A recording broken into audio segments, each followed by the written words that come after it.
Welcome! In this lesson from EasyPathUni, we're covering designing a risk management framework. We're going to build a blueprint for not just surviving, but thriving in today's chaotic world. We'll break it down with simple, real-world examples you can actually use. Let's jump right in. So let's start with a really foundational idea. In today's world, the ultimate goal is to build a resilient organization. But it's not just about having a strong balance sheet or a solid 5-year plan. It's actually about something much deeper, something way more fundamental. It all starts with a pretty simple question. Do you really understand the world you're operating in? Because let me tell you, that world has changed dramatically. The old maps, they're useless. The entire landscape has been completely redrawn. And this slide, this just perfectly captures that shift. For years, we talked about our environment as VUCA, volatile, uncertain, complex, and ambiguous. But the thinking has really shifted. We've now entered what's called a BANI world. Things aren't just volatile anymore, they're brittle, meaning they can shatter without any warning. We're not just uncertain, we're anxious, constantly on edge. It's not just complex, it's nonlinear, where cause and effect seem completely disconnected. And it's no longer just ambiguous, it's often flat out incomprehensible. It just defies any rational explanation. So how in the world do you navigate a BANI world? Well, this is your key strategic imperative. Building a robust risk management framework. And listen, this is not some dusty document you file away just for the auditors. No. Think of it as your living, breathing blueprint for navigating this new reality and actually achieving success. All right, so where do we even begin with building this blueprint? We start by laying the right foundation. And this isn't about processes just yet. It's about purpose, it's about culture, and it's about defining exactly how much risk you're willing to take on. Okay, the very first cornerstone you have to put down is defining your risk appetite. Put simply, this is the amount and the type of risk your organization willingly takes on to hit its goals. So, for example, a tech startup might have a huge appetite for product development risk. They have to innovate, but a very, very low appetite for, say, financial risk. This statement just makes that choice totally explicit. And this slide is so important because it shows you need to be precise, because appetite isn't the whole story. You also have risk tolerance. That's the acceptable wiggle room. Think of it like a project budget.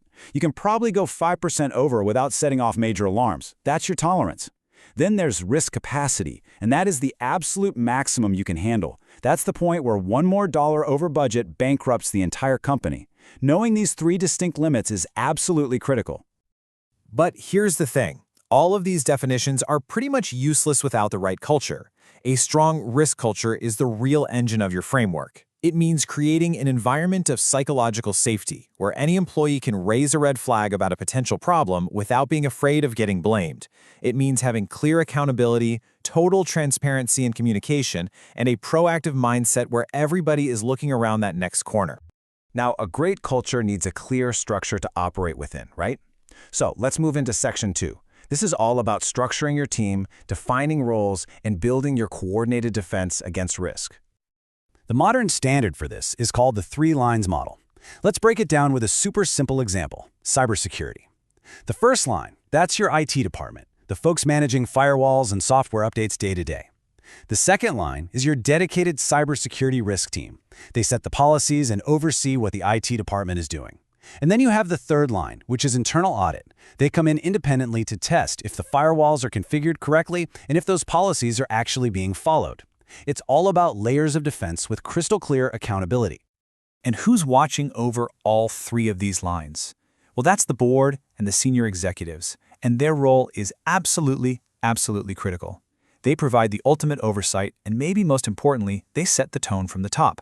When leadership is actively engaged and shows that risk management matters, everyone else in the organization follows suit. Okay, so we have our foundation and our team structure. Now what? What tools do they actually use? Let's open up the modern risk management toolkit. The days of just sitting in a room and brainstorming a list of what might go wrong, those are over. Today's techniques are all about seeing the future before it happens. Horizon scanning is about looking for those weak, early signals of the next big disruption. Scenario analysis lets you wargame different plausible futures. And the real game changer here? Using AI-powered analytics to comb through massive data sets and find hidden patterns or anomalies that a human being would never, ever spot. So, once you've identified and assessed a risk, what do you do with it? You've basically got 4 main strategies. First, you can avoid it. For example, by deciding not to enter a really volatile new market. Or you can mitigate it by putting controls in place, like strengthening your cybersecurity. Then there's transfer, which usually means buying insurance. And finally, you can consciously accept it, deciding the potential impact is within your appetite and the cost to treat it just isn't worth it. This brings us to the final section, and honestly, this might be the most important part of all. A framework that just sits in a binder is totally useless. We have to make it live and breathe inside the organization.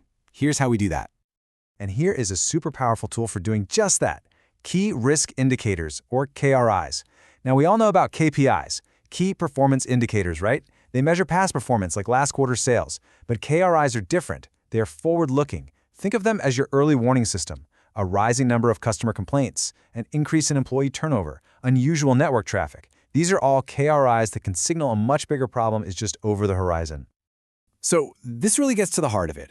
A great risk framework is a living system. It has to be constantly monitored, reviewed, and adapted.